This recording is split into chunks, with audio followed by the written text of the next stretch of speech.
In the days when the New South Wales Rugby League and Brisbane Rugby League competitions operated independently of each other, there was no NRL, National Rugby League, and players only ever crossed paths at State of Origin time, the general consensus was always that Sydney was the premier and stronger competition.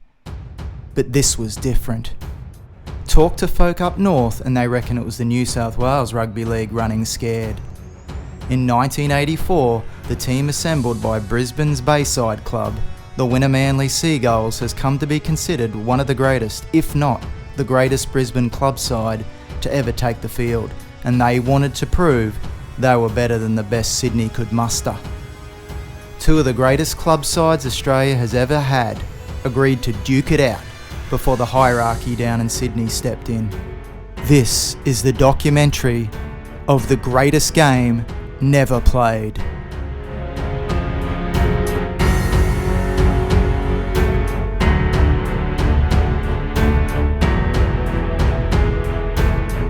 Wynnum-Manly team that flogged the southern suburbs, coached by Wayne Bennett and boasting names such as Gary Belcher, Mal Meninga, Peter Jackson and Bob Lindner to the tune of 42 points to 8 in the 1984 Brisbane Rugby League Grand Final, was laden with state and national representatives. Wally Lewis, at the absolute height of his powers, captained a Kangaroos team that year that also included Seagulls teammates Gene Miles and Greg Dowling. Wynnum also boasted Queensland State of Origin representatives Colin Scott, flying centre Brett French, try-scoring machine Terry Butler on the wing, lock Ian French, and prop and future Canberra Raider premiership winning forward Gary Coyne. Australia won the 1984 Ashes series against Great Britain 3-0, skippered by Wynnum 5/8 Wally Lewis, and Queensland won the Origin series 2-1 with only a handful of Sydney-based players in the Maroon squad. They also defeated the best of the best Sydney had to offer to win the midweek National Panasonic Cup, including a victory against the Bulldogs in the Cup quarter-final. So when Wynnum won the 1984 BRL Grand Final in a record 42-8 scoreline, the locals began to wonder, could this Wynnum team beat the champion Sydney team from Canterbury-Bankstown? Which brings us to the Bulldogs, one of the most ruthless defensive outfits the game has ever seen. In their back-to-back grand final wins in 1984-85, they gave up a combined total of 10 points. If you took them on up the middle, you were sat on your backside by Peter Kelly, Steve Folkes or Paul Langmack. If you tried to go around them, you met a brick wall in the form of Andrew Farrar or Chris Mortimer. They also had one of the great halves partnerships in club football in Captain Steve Mortimer and 5/8 Terry Lamb.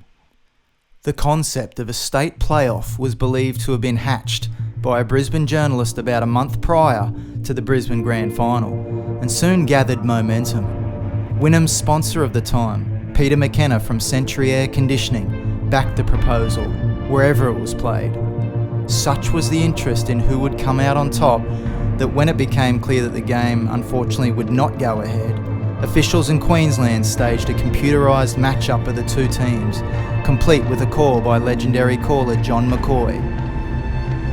Recalled Wynnum-Manly historian Paul Comer. It was at the height of the Brisbane Rugby League competition, and everyone was so interested in how they would have gone. I remember people sitting around the radio listening to this pretend game that Wynnum-Manly won 32-28. Test and Wynnum prop Greg Dowling added, "They were keen, we were keen, and it's a pity it never went ahead, because when you look back on it now, our team was one of the best attacking teams Queensland had seen for a long time. And then you had the defensive side of the Bulldogs coached by Warren Ryan, so it would have been a good clash. It's a pity they never let it happen. We had sponsors and everything ready to go. People were climbing on board for it, but the New South Wales Rugby League, they knocked it on the head. They didn't want it." Dowling continued, "We believed that our team was just as strong, if not stronger than Canterbury. We knew what was going on down there, whereas they knew bugger all about what was going on up in Brisbane. That Canterbury side was a beauty, it was, It was chock full of international and representative players and a tough forward pack. In our team there was Wally, myself, Gary Coyne, Gene Miles, Colin Scott, Terry Butler, Ian French, Brett French, who all played State of Origin out of the side, and throw in Warren Green, who played for Queensland Residents. We had Brian Walsh, Terry Saunders, and throw in a couple other guys like Tony Kajewski and Mark Zillman. It was a bloody good side. But if the suggestion is that the New South Wales Rugby League were the roadblock, Canterbury prop Peter Tunks said the Bulldogs players and officials were just as keen to make the game happen as their northern rivals. Tunks said, "There was talk in the media about it, and we were keen to play it because they obviously had a pretty good side with Wally, Gene Miles, Greg Dowling, but we loved playing anybody back in those days. We knew that it was a decent comp up in Brisbane, but we obviously didn't think it was as strong as the Sydney comp, because this was the be-all, end-all." Tunks continued, "At Canterbury, we really loved the challenge, and we would have loved the opportunity of going up against a team full of great players like they had. It's like anything, to be the best, you have to beat the best, and that was our attitude, but unfortunately it didn't come off.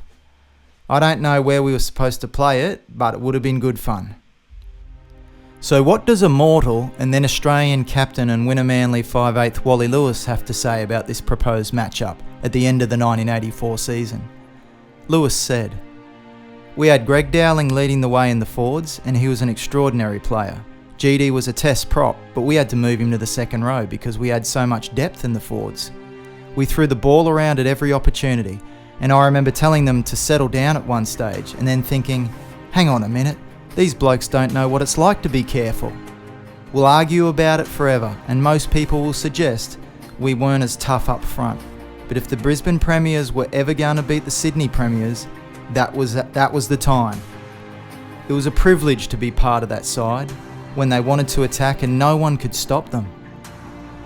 Lewis continued, "I was a huge Dogs supporter in those days, and being great mates with Steve Mortimer, I often used to say to him what a great game it would have been had we come together. They were known as the best defensive unit in the game.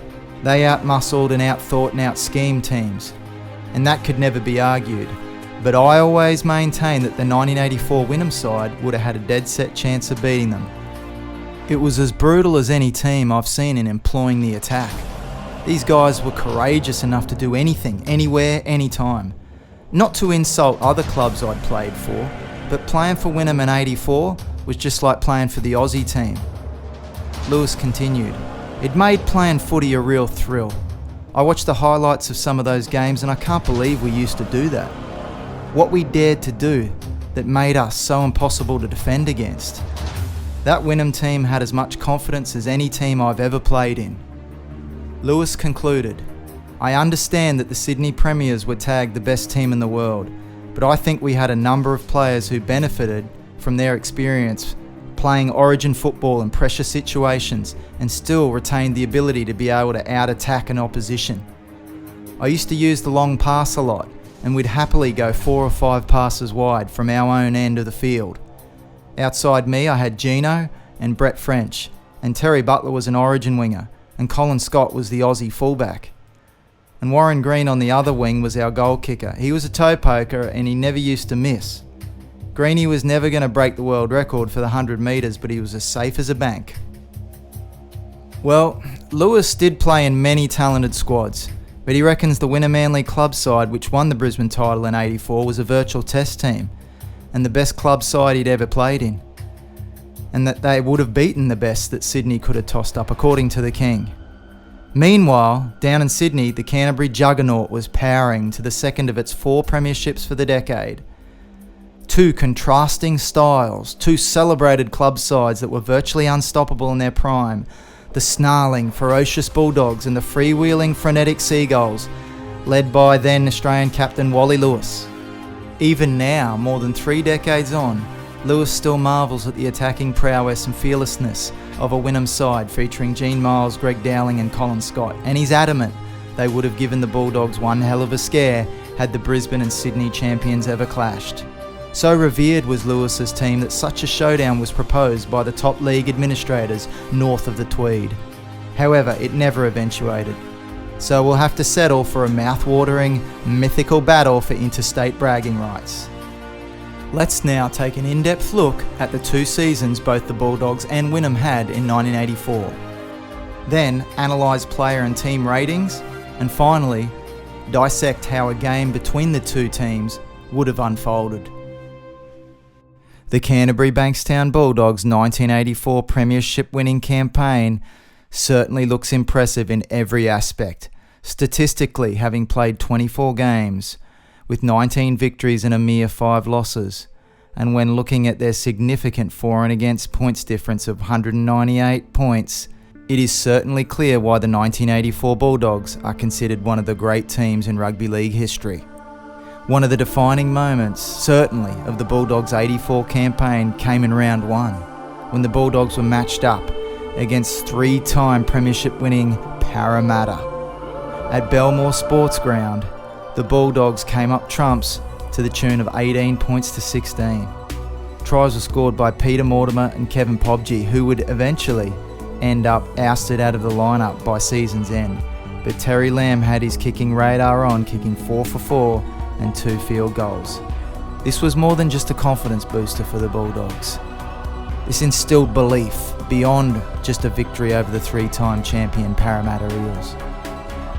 It gave Warren Ryan, Bulldogs coach, the affirmation that his strategy of defence first, of bustling the opposition out of any attacking strategy that they may have, through gang tackling, line speed and physicality in defence, could and would garner the Bulldogs the silverware at the end of the season.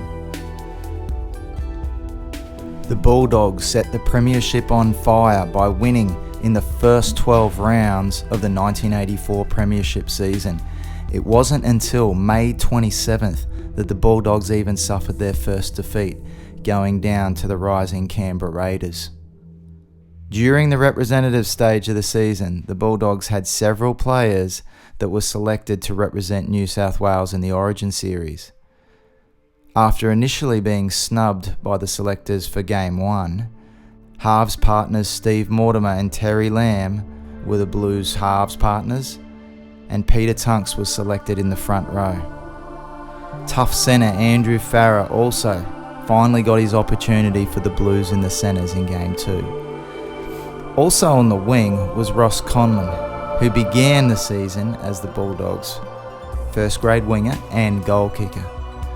Conlon was a goal-kicking phenomenon and was picked for the Blues for the 3 matches in the 84 series, and also played the first test for Australia. However, Conlon was relegated back to the reserve grade side late in the 84 season, just before the finals. Suspicions abound that it was due to Conlon's ineffective defence and that he simply did not fit into Coach Warren Ryan's game plan of defence first and a hard-nosed approach to get the Bulldogs their first premiership since 1980. Despite these selections, the Blues went down quite convincingly 14 points to 2 as Queensland wrapped up the series. However, the Bulldogs had made a huge imprint on the New South Wales Rugby League Premiership and would carry that winning form into the semi-finals as the minor premiers. So as September dawned and the semi-finals series was upon us, the Bulldogs were in the unfamiliar role of being minor premiers and up against 3-time champion, their nemesis the Parramatta Eels. It was a clash to remember. In front of 30,000 people, the Bulldogs shocked the Sydney Rugby League community by defeating the Eels convincingly 16 points to 8. This victory ensured the Bulldogs advanced straight through to the grand final and would play the winner of next week's Parramatta and St George preliminary final, which in turn allowed Parramatta to get the rematch that they wanted with the Bulldogs, as Parramatta nudged out a close victory over the Dragons. And so it was on Sunday, September 23rd, 1984, the Canterbury-Bankstown Bulldogs were taking on the mighty Parramatta Eels. The Eels had won premierships in 81, 82 and 83 and were going for, since the legendary St George Dragons of the 1950s and 60s, an unprecedented 4th straight grand final victory. Both teams fielded full-strength teams. However, there'd been a few adjustments along the way for the Bulldogs throughout the season. The kicking duties had gone to centre Chris Mortimer, as opposed to the original kicker Terry Lamb. Mortimer had been instilled as the kicker towards the end of the season and continued this all the way through to the grand final, where he did land a crucial 1-out-of-1 conversion in a low-scoring tight affair.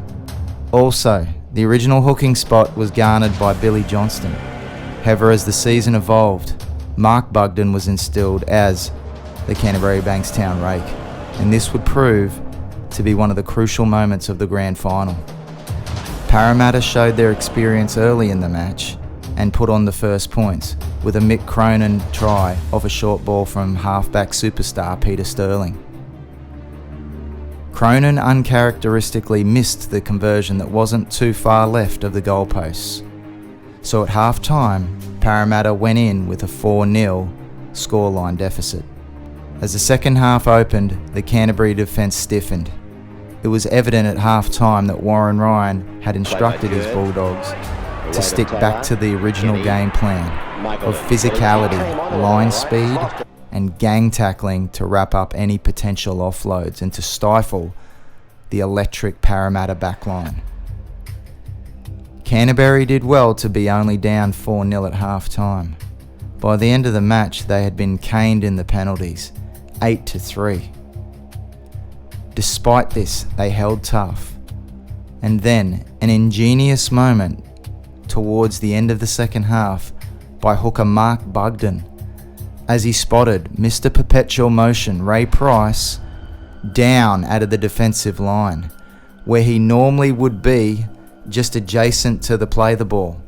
Bugden spotted Price down, and as soon as the play of the ball was made, Bugden scooped up the ball and scored a try just right to the goalpost that allowed Chris Mortimer a rather easy conversion to put the Bulldogs up 6-4, which would eventually be the final scoreline. They had done it. The Bulldogs had overcome all the odds. They certainly were not the bookies' favourites at the beginning of the 1984 season. That was left to Parramatta, Manly and St George. However, the Bulldogs had established right from the get-go with their opening winning streak throughout the season that they would be the team to beat. And by the end of September, they were the New South Wales Rugby League 1984 premiers. Now let's turn our attention to the Wynnum-Manly Seagulls and their 1984 campaign. 1984, the year that was for the Wynnum-Manly Seagulls, began on the 3rd of March in round 1 with a victory over the West Panthers at the Seagulls' home ground of Cougarai Oval. In his club debut, Wally Lewis scored a try alongside winger Terry Butler and Gene Miles as the Seagulls posted their first win from their first match of 84. After defeating Valleys in round 2, the Wynnum-Manly Seagulls faced a true reality check when they were thrashed by Southern Suburbs Magpies 36-8 at South's home ground of Davies Park. Mal Meninga ran rampant and scored a hat-trick of tries. The Seagulls were still becoming accustomed to their new lineup, particularly with Wally Lewis being inserted into the 5/8 position and several changes in the forward pack.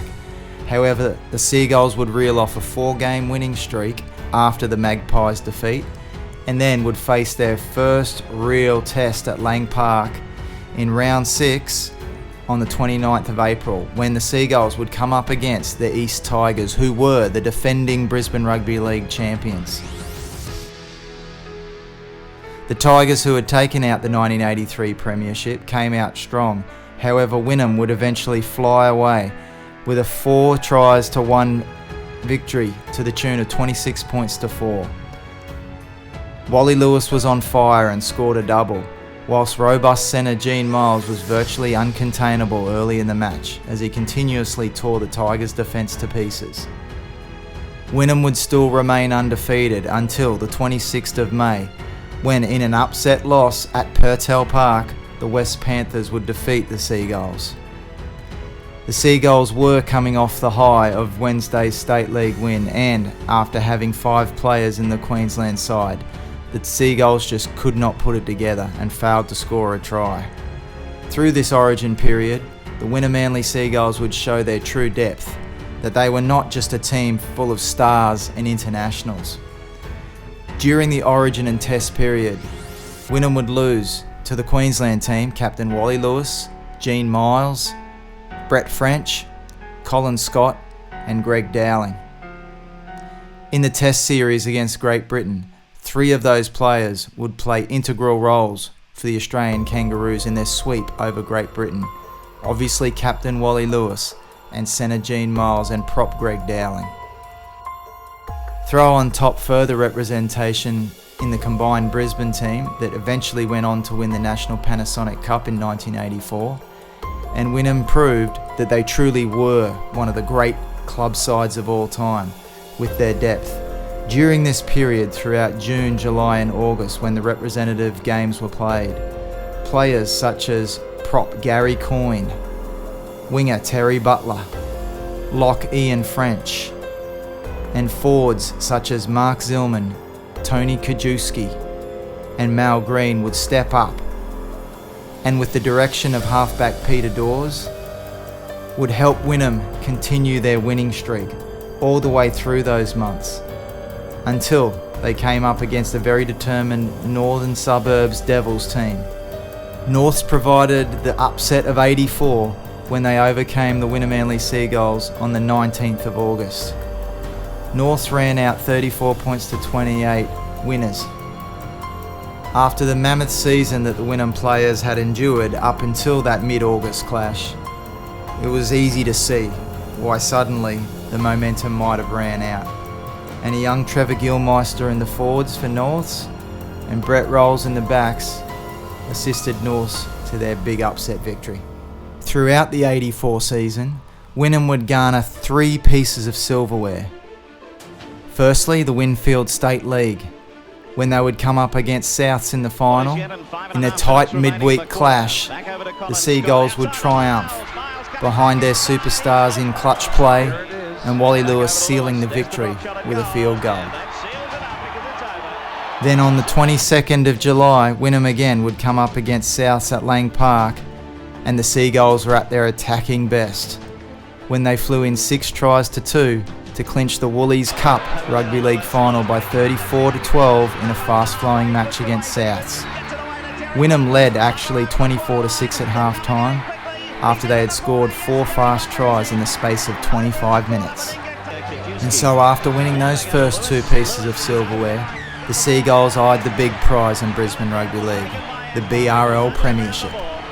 So after defeating the defending premiers in the final match of the regular season, the Wynnum-Manly Seagulls were the minor premiers, and they took on the Southern Suburbs Magpies on the 16th of September in the major semi-final at Lang Park. Wynnum-Manly soared into the 1984 Winfield Cup Grand Final. They flew in by 9 tries to 3 in a 46 points to 22 drubbing of Souths. The Seagulls were hanging on to a 20-16 lead at half-time, but they took off into top gear to run in 5 tries to 1 in an explosive second stanza. Seagulls international 5/8 Wally Lewis mesmerised the Magpies defence when he exploded into action, and he scored 2 tries and set up 2 others. The first try came in the 60th minute when Lewis scored from a 10-metre ruck. 3 minutes later, Wally put Ian French through a gap 25 metres out for the powerful representative lock to power his way over, with 2 Magpies pecking at his sleeves.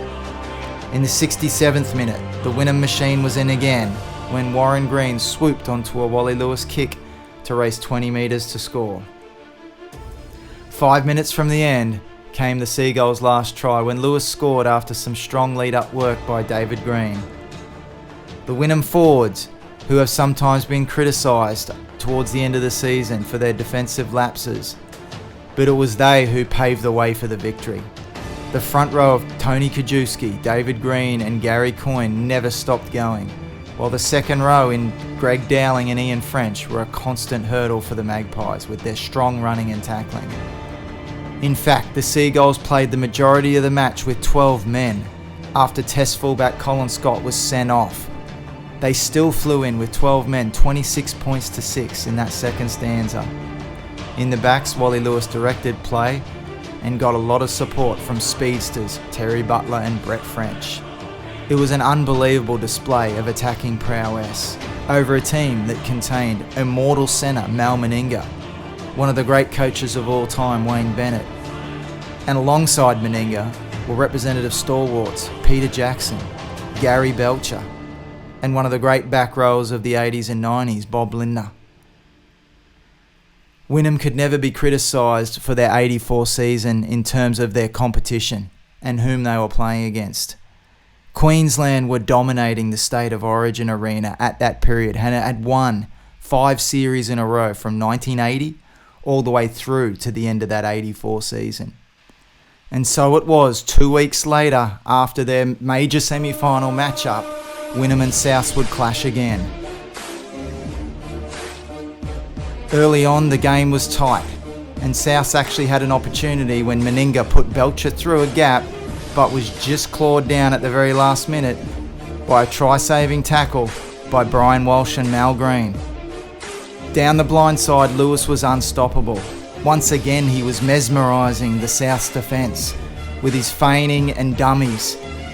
With so many options at his disposal, the Souths Magpies simply could not contain him. And Ian French was a prototype back rower who was a glimpse into the future. Both mobile and strong, able to play 80 minutes, he was a key factor in Wynnum's victory. Souths kept coming at Wynnum and would not stop, and Mal Meninga converted a penalty goal to make it 4-2. Then Gene Miles, spotting a gap up the middle of the ruck, turned a beautiful ball back to Mal Green, who then sent over hooker David Green under the posts. Then, one of the more underrated aspects of Wally Lewis's play, his ability to be able to kick and ruck at the ball in the play the ball, which yes you could do prior to the 1990s to regain possession. Lewis pulled off a genius play on Origin prop Bob Kellaway to swing the ball back to Wynnum-Manly. And then again, another vintage 80s piece of rugby league and thinking football, Greg Dowling towing the ball ahead from the play the ball, which yes, once again you could do prior to the 1990s, and putting his hand on the ball to score by the posts. Brian Walsh, the Murwillumbah product, scoring out wide, which further brings up the point of Wynnum's depth. One of the Seagulls' big guns, fullback Colin Scott, who was a Queensland and Australian rep, was suspended after being sent off in the major semi-final. Wynnum promptly put in Brian Walsh at fullback, and he turned in a man-of-the-match performance. Then, the try of the match. Swinging 60 metres, the Wynnum-Manly Seagulls launch wide through Wally Lewis and then to Gene Miles, who makes the bust. Finds speedy centre Brett French, who then links up with North Queensland product Terry Butler. Twinkle toes Butler, then waits for French, who rises off the ground after being tackled earlier in support, and then the speedster goes over in the corner. One of the great tries you will see in any grand final. A better case of ball handling and teamwork you will very rarely see in a grand final. The confidence to put the ball through the hands in such a critical match is very rarely seen, if ever. This Wynnum team was truly one of a kind. And if there ever was a team that could stretch the Canterbury-Bankstown defence, this is certainly the team to do it. Then, illustrating his explosive power and acceleration, Wally Lewis burst through the South's defence after an error, scoring underneath the posts.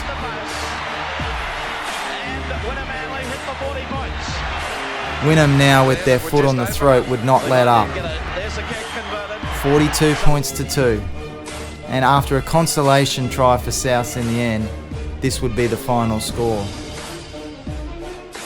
In the most destructive grand final victory in Brisbane Rugby League history. Now, we have a look at each individual player from both the Bulldogs and the Seagulls and a rating out of 10 overall for their rugby league ability.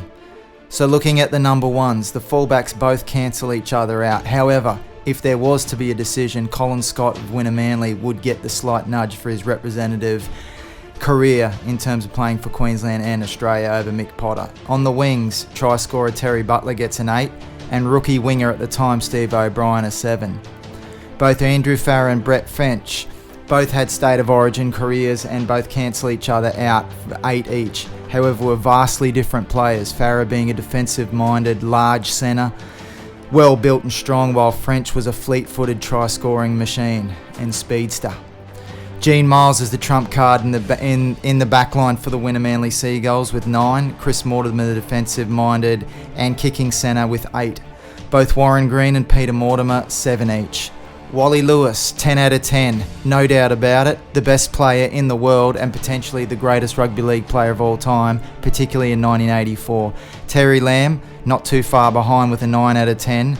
Try scoring, goal kicking, defence, endurance, had it all. Steve Mortimer, captain for the Bulldogs, 9 out of 10 at halfback. Peter Dawes, 8.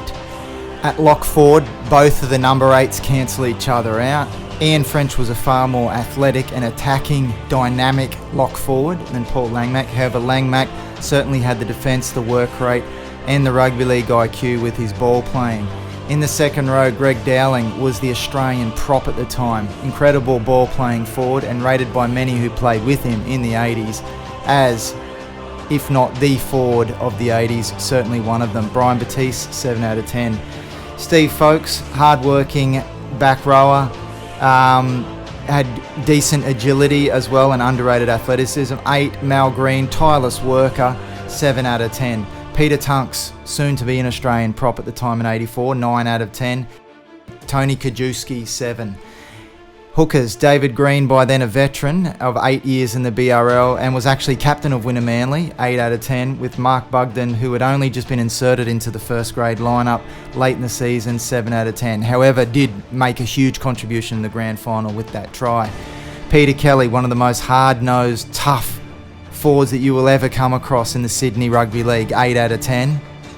And opposite him, Gary Coyne, who would soon go on to be a Queensland consistent selection, particularly off the bench in the late 80s and early 90s, with 8 out of 10.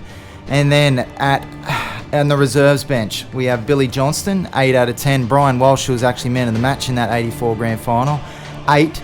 And then we have Darryl Broman, 8 out of 10. Mark Zillman, 7 out of 10. And if we add all those totals up, Wynnum-Manly with 120, just pipped Canterbury-Bankstown with 119. So it's a struck match between both when we look at individual player ratings. Now we analyse 10 of the most vital categories in rugby league at the time in 1984. So with the attack, Wynnum-Manly, one of the most potent attacking club sides ever, 10 out of 10. Canterbury-Bankstown, 8, a very credible 8. Then the defence is reversed with Canterbury 10, one of the most tough-minded and well-organised defences of all time, 10. Wynnum-Manly with also a credible 8. Then we have kicking and general play. The maestro Wally Lewis, 9 out of 10. And then the Bulldogs with shared duties with Chris Mortimer and Terry Lamb, 8 out of 10. Goal kicking cancel themselves out, both solid, 8 out of 10. The Bulldogs just pipped the Seagulls in endurance, which was a huge factor in 84, with not the interchange, certainly the rules that came into being and are presently, with usually only 2 reserves being kept in an 80-minute match. Constant flow of the game. Bulldogs just pipped the Seagulls 9 to 8. Then we've got athleticism, speed, strength and agility. The Seagulls had it all with Gene Miles, the most powerhouse centre along with Mal Meninga in the world at the time. Terry Butler, one of the quickest players in rugby league at the time. Colin Scott, Queensland fullback. Wally Lewis, absolute rampaging, running 5'8". The Bulldogs also had that, but certainly did not have the speed and the powerhouse strength that the Wynnum-Manly players had in terms of overall athleticism, 9 to 7. Ball control, 9 each, but did it in a very vastly different way. Scrummaging, 8 each. The intangibles, the mental toughness, the determination, the play under pressure.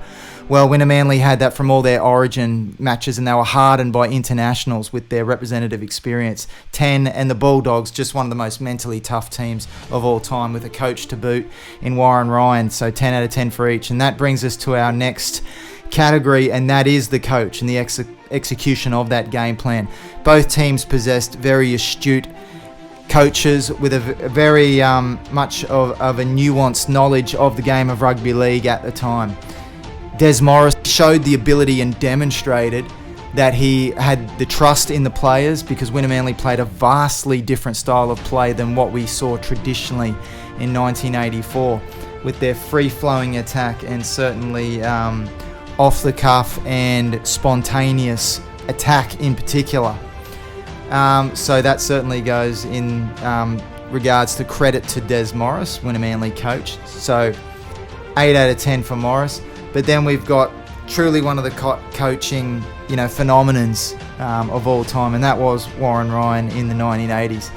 He'd led Newtown to a grand final appearance in 81, then shifted over the Bulldogs and automatically transformed them with a very unique style of play in terms of their tackle, their gang tackling, the ability to be able to slow down to play the ball, and in attack, really one of the first coaches to really focus and hone in on ball control and possession. So Warren Ryan, 9 out of 10.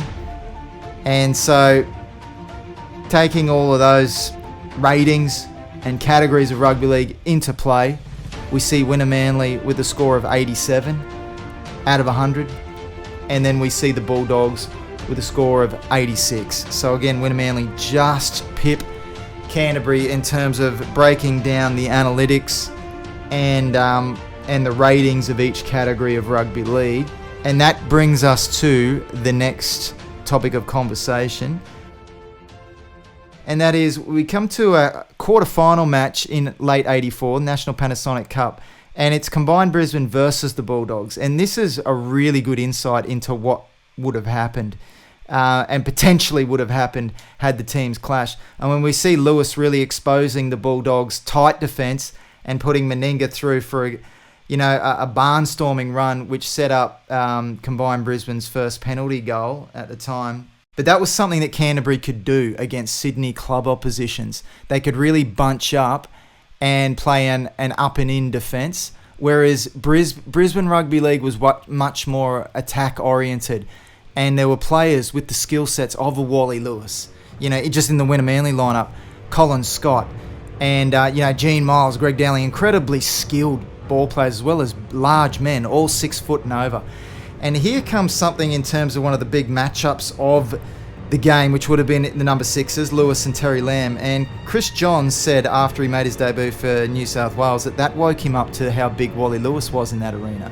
So I quote Chris Johns: "Playing alongside Wally week in, week out, I felt no intimidation. In Origin, I wanted to get out there and kick him in the head, but I could see that New South Wales 5'8" Terry Lamb was intimidated by him. I don't think Terry had a good game ever in Origin." And this is a topic of conversation that is rarely brought up and wasn't brought up at the time, because at the time, Lewis and Lamb had only squared off in 2 Origins at the time, 1981 in the one-off game, and Lewis had dominated Lamb and had actually belted the living daylights out of him in an all-in brawl, actually. And Lamb recalled that and had admitted Lewis had really intimidated him with physicality. And we see the physicality here of Wally Lewis now. He's bringing the Combined Brisbane side home with just power football, strategic kicking, forcing goal line dropouts. And here we see the attack where the Wynnum-Manly players play a huge role here. You watch, it's simply Wally Lewis wide to Colin Scott. And I see this unfolding, particularly late in the halves of games. Watch this, Lewis just holds the ball up a little bit, cuts out 2 players and finds, guess what, the Wynnum-Manly fullback in the corner, and also the Queensland and in previous years Test fullback. I see this happening a lot, and I see Wally finding Brett French, who is a fair bit quicker than Colin Scott. Terry Butler, who was a fair bit quicker than Colin Scott, and Gene Miles. I just see this a lot, but it all comes down to whether the Wynnum-Manly forward pack could have held their own.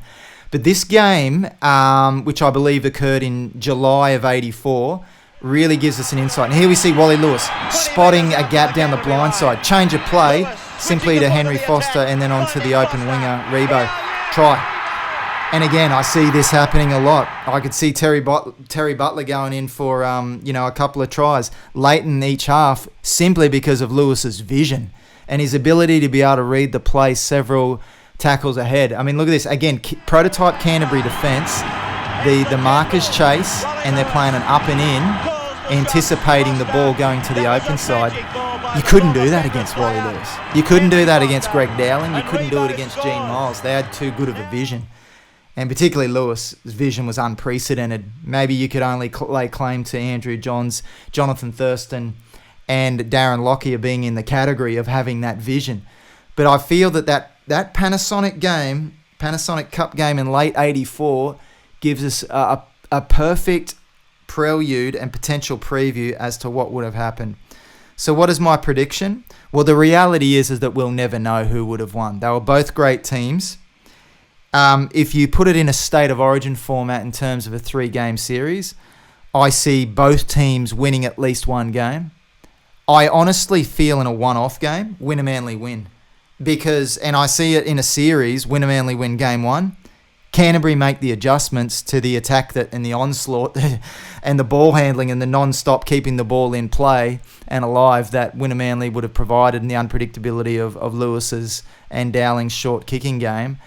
And Canterbury would most likely win a game 2. And then you've got game 3 where, look, the representative experience comes into play. You've got the Australian captain. You've got the most destructive outside back in Australia, Gene Miles at the time. You've got the Queensland fullback who's been the Queensland fullback in the previous 5 series winning, clashes. You've got the premier forward in the world at the time, Greg Dowling. A game 3 decider, if they played 3 games, it'd come down to that, the experience and the ability that both teams have had an opportunity to read each other's attack and defence and the intangibles and being able to dig away at those. Then it comes down to really experience and talent. And in a game 3 decider, I would see Wynnum-Manly winning. Not by much. In a one-off game, I think Wynnum could win by 2 or 3 tries. Canterbury had great defence. Let's not get that mistaken. I recognise that fiercely, but the issue is that Canterbury never came up against attackers like that. That's another consideration for that combined Brisbane game. People might say, oh, that's a Brisbane team. Yeah, but it's also a team that was lumped together by Bob McCarthy over a couple of days, if that. And we all know the preparation and the training camps of the pre-millennium and the 80s, where it was, there wasn't a whole lot of analysis and certainly sports science going into the training camp. It was just a couple of days, some ball work and do your best. And so I think that Wynnum-Manly team would have been more effective against Canterbury than the combined Brisbane team, because they were playing with players that they were playing week in, training week in, week out with. So the combinations were even more fierce, as you saw in the footage of that 84 grand final against Souths. It contained Meninga, Belcher, Peter Jackson, Bob Lindner, Bob Kellaway, Queensland hooker Eddie Muller, coach Wayne Bennett. Like, if Wayne Bennett couldn't come up with a game plan to restrict that attack, Warren Ryan's up there in that class, but, let's be realistic and look at the facts rather than the emotions of this. I see Wynnum-Manly winning in a very tough game by 2 tries in the end. And in a 3-game series, I think Wynnum wins game 1. Game 2, Canterbury make the adjustments. They were very intelligent, high IQ rugby league players, and they got a high IQ coach.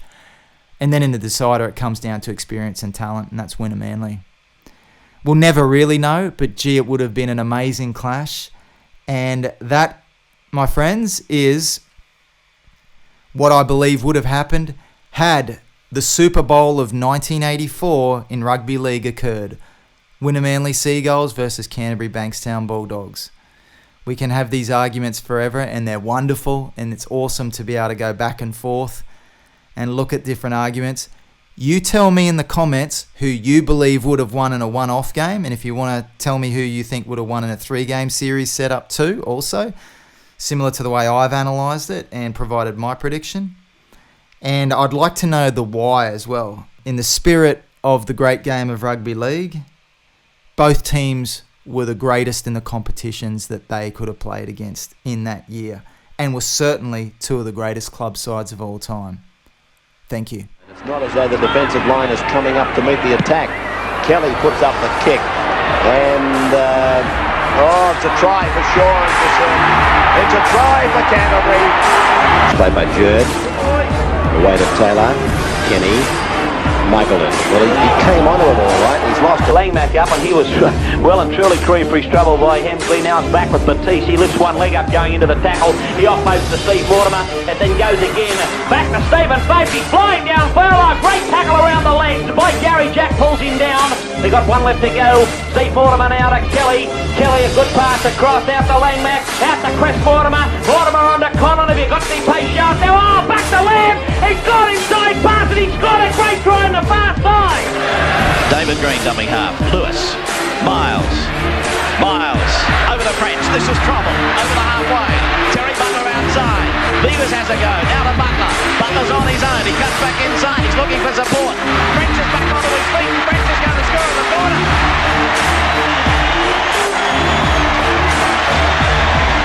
Still haven't got David Green down as yet. Now Dawes to Lewis.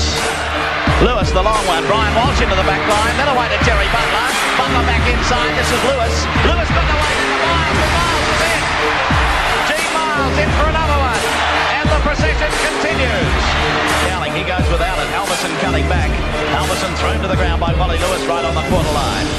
Halverson injured in the tackle as he was thrown very heavily there by Lewis. Muller is the dummy half. Lewis tries to rake it back and he succeeds. Quarter line. Runs into Lewis coming in over the top. He didn't miss him that time.